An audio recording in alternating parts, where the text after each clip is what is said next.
안녕하세요. 이승원입니다. 7월 27일 이스라엘 점령지인 골란 고원에 마즈달 샴스에 있는 축구장에 로켓이 떨어지면서 이스라엘과 헤즈볼라 간 전면전 위기가 고조되고 있죠. 뉴욕타임즈 등에 따르면 이스라엘은 공격 다음 날 4시간에 걸친 안보 내각회의를 열고 이번 공격이 헤즈볼라에 의한 것이라고 주장하면서 보복 공격을 다짐했습니다. 실제 이스라엘군은 현지 시간 7월 30일 레바논 수도인 베이루트 남부 교회를 공습해서 헤즈볼라 지도자 하산 나스랄라의 최측근으로 알려진 고위 간부를 사살했다고 밝혔죠. 앞서 미국 방문 중이던 베냐민 네타냐후 이스라엘 총리는 조기 귀국했고 곧바로 현장을 찾아 희생자들에게 헌화한 뒤 이렇게 말합니다. 이 일을 좌시하지 않겠다. 우리는 대응할 것이고 이것은 가혹할 것이다. 또 이런 말도 했죠. 이란의 지원을 받은 헤즈볼라가 이란 로켓을 쏴서 12명의 순수한 영혼들을 앗아갔다. 일단 여기까지가 이스라엘의 주장입니다. 그런데요, 헤즈볼라는 이례적으로 이번 참사가 자신들의 소행이 아니라고 반박하고 있죠. 헤즈볼라 수석 대변인은 우리가 마즈달 샴스를 공격했다는 주장을 단호히 부인한다고 말했는데요. AP통신도 헤즈볼라가 공격을 부인하는 건 이례적이라고 평가하기도 했죠. 네타냐후 총리가 직접 지목한 이란 정부도 역시 헤즈볼라의 공격을 부인하고 있습니다. 골란고원은 영유권을 주장하는 이스라엘과 이를 인정하지 않는 레바논 그리고 시리아의 무력 공방이 빈번한 곳이기도 하죠. 이스라엘과 레바논은 이른바 블루 라인이라고 불리는 국경을 사이에 두고 깊은 갈등을 빚어온 오래된 숙적입니다. 예를 들어 볼까요? 1982년 이스라엘의 레바논 침공, 1985년부터 2000년까지 레바논 남부 점령, 2006년 이스라엘과 헤즈볼라의 전쟁 등 그 갈등의 뿌리는 굉장히 깊습니다. 특히 지난해 10월 이스라엘과 하마스 전쟁이 발발했을 때 헤즈볼라는 즉각 이스라엘을 공격하면서 하마스를 측면 지원해왔죠.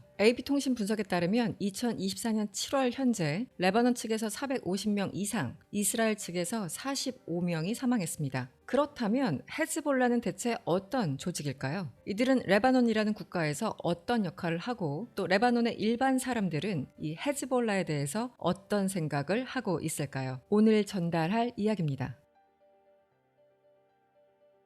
헤즈볼라는 아랍어로 알라의 당이란 뜻이죠. 1980년대 초반 이스라엘의 레바논 공격에 대비하기 위해 결성된 민병대로 이슬람 시아파를 중심으로 시작됐습니다. 1979년 이란 혁명에 영향을 받았고 실제 이란의 지원을 받으며 성장한 헤즈볼라는 레바논 남부를 중심으로 활동을 시작했죠. 1982년 이스라엘이 레바논 남부를 점령했을 때 본격적인 활동에 들어갔고 3년 뒤 공식적으로 창설을 선언합니다. 이후 헤즈볼라는 이스라엘에 대한 저항은 물론이고 레바논 내 시아파 보호라는 두 가지 목표 혹은 명분으로 조직을 성장시키게 됐죠. 보통 국내 언론에서 이들을 무장정파 이렇게 소개하는데요. 실제 레바논 내에서 중요한 정치적 그리고 군사적 세력입니다. 고도로 무장한 대중정당 이 정도로 표현할 수 있겠죠. 민병대로 출발한 이들은 1992년에는 레바논 의회 선거에 처음 참여했고요. 당시 128석 가운데 12석을 획득하면서 정치에 적극 뛰어들게 됩니다. 헤즈볼라는 연립정부 등에 참여하면서 활동 범위를 꾸준히 늘려오고 있는데요. 레바논 정치 구조상 종파별로 이 권력이 분배되어 있기 때문에 이들은 시아파를 대표하면서 몸집을 키워왔죠. 예를 들어 2011년 헤즈볼라 주도의 야당 연합 세력이 내각을 과점했고요. 2018년 5월 총선에서는 헤즈볼라와 아말 등 동맹 정당들이 과반을 넘는 67석을 차지하면서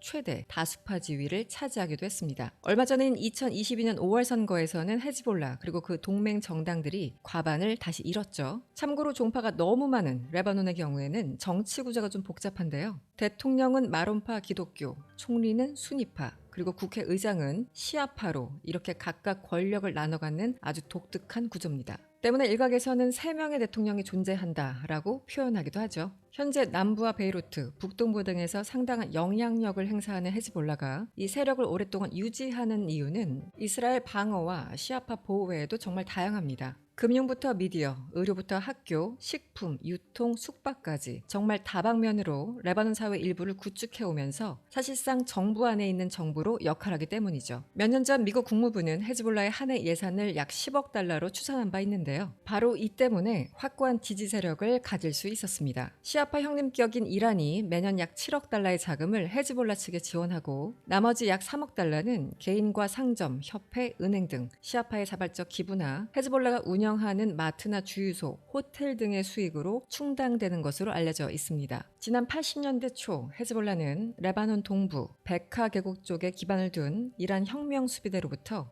상당한 지원을 받으면서 일명 가장 유능한 시아파 민병대로 그 성장 기반을 갖기 시작합니다. 군사훈련과 테러 전술 교육을 제공하고 무기를 지원하면서 헤즈볼라의 군사 능력을 크게 향상시켰죠. 중동 지역 아랍인들이 이스라엘과 레바논 기독교인들을 악마로 인식하게 된 일명 사브라 샤틸라 사건 이후 특히 헤즈볼라는 중동 현대사에서 빠지지 않는 이름이 돼버립니다. 이스라엘은 물론이고요. 레바논 내에 있는 수니파 그리고 기독교와의 갈등 속에서 1985년 헤즈볼라는 이스라엘 섬멸을 목표로 내세우면서 공식적인 조직을 구성하게 되죠. 집권을 꿈꾸는 공식 정당이자 무장 세력으로 그 확실한 위치를 선언한 겁니다. 몇 년 뒤 레바논 내전이 종식됐고 민병대의 무장 해제를 촉구한 타이프 협정이 체결됐지만 이들은 무장 해제를 거부하고 이스라엘 점령 종식을 명분으로 군대를 유지하게 되죠. 사실 헤즈볼라가 국제적인 주목을 받은 건 다름 아닌 2006년 7월 발발한 전쟁 때문이었습니다. 앞서 지난 2000년 이스라엘은 공식적으로 철수는 했지만 일부 지역에서 크고 작은 충돌은 계속 이어져 왔었죠. 결국 2006년 헤즈볼라는 국경을 넘나드는 전쟁을 벌였고 바로 이때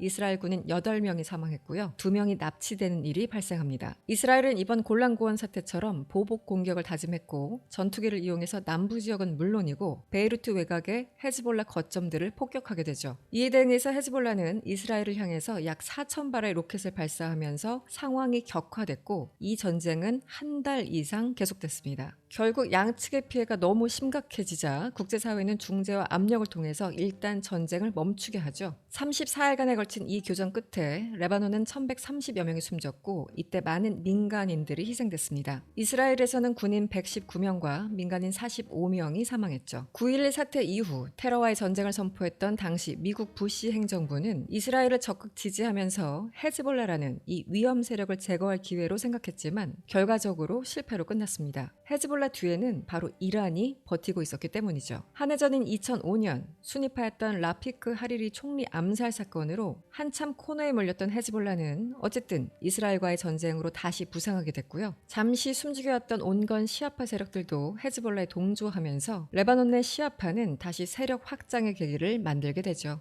여러분들 잘 아시겠지만 헤즈볼라는 세계에서 가장 무장이 잘 된 비국가 조직입니다. 레바논 내전뿐만 아니라 이스라엘 그리고 시리아 내전 참전 경험으로 전투력은 꾸준히 향상돼 왔죠. 일부 조사에 따르면 총 전투원 수는 최소 4만 5천 명에서 최대 10만 명 정도로 추정됩니다. 정규군은 약 2만 명, 예비군은 최소 2만에서 3만 정도로 알려져 있죠. 2021년 헤즈볼라 지도자 나스랄라는 10만 명의 전투원이 있다고 주장하기도 했습니다. 고도로 무장된 조직인 만큼 로켓과 미사일, 대전차와 대공미사일 시스템을 갖추고 있고 드론도 수백 대까지 구비하고 있는 것으로 전해졌죠.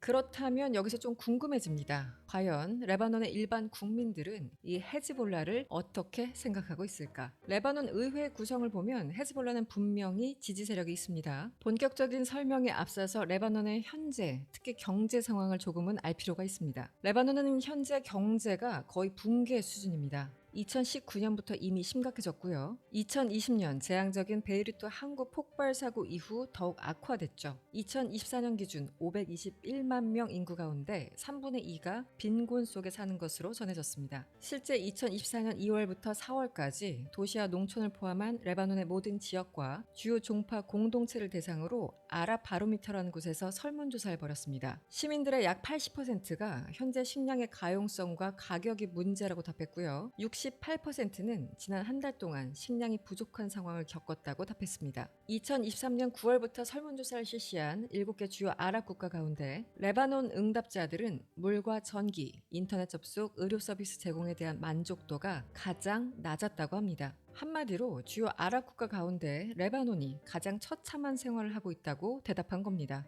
이런 상황에서 헤즈볼라는 영향력을 키워온 남부와 동부 지역 등에서 여전히 시아파들의 지지를 받고는 있습니다. 하지만 국가 차원에서 봤을 때 레바논 정부의 능력이 너무 부족하기 때문에 상대적으로 다양한 사회 서비스를 제공하는 헤즈볼라에 의존할 수밖에 없는 구조라고 말해야 정확할 것 같습니다. 전체 레바논 국민들을 상대로 한 조사 결과 오로지 30%만이 헤즈볼라를 상당히 또는 매우 신뢰한다고 답했고요. 반면 55%는 전혀 신뢰하지 않는다고 답했습니다. 물론 이 신뢰 수준은 종파에 따라서 큰 차이를 보이기는 했죠. 시아파 인구 가운데 85%는 헤즈볼라를 매우 또는 상당히 신뢰한다고 답한 반면 수니파와 드루즈파는 각각 9%, 기독교인 가운데는 6%만이 긍정적으로 답했습니다. 헤즈볼라를 정치 집단, 그러니까 정당이라는 개념으로 좁혀봤을 때 이들을 가장 가깝게 느끼는 시민은 12%에 불과했고요. 특히 시아파 가운데서도 헤즈볼라를 가장 가깝게 느낀다고 답한 비율은 39%에 불과했습니다. 다만 가자지구를 공격하고 있는 이스라엘에 대한 인식은 비슷했죠. 분쟁이라는 단어에서 인종 청소에 이르는 7가지 용어 가운데 이스라엘의 군사작전을 묘사하는 용어는 인종 청소, 그러니까 제노사이드, 그리고 대량 학살, massacre,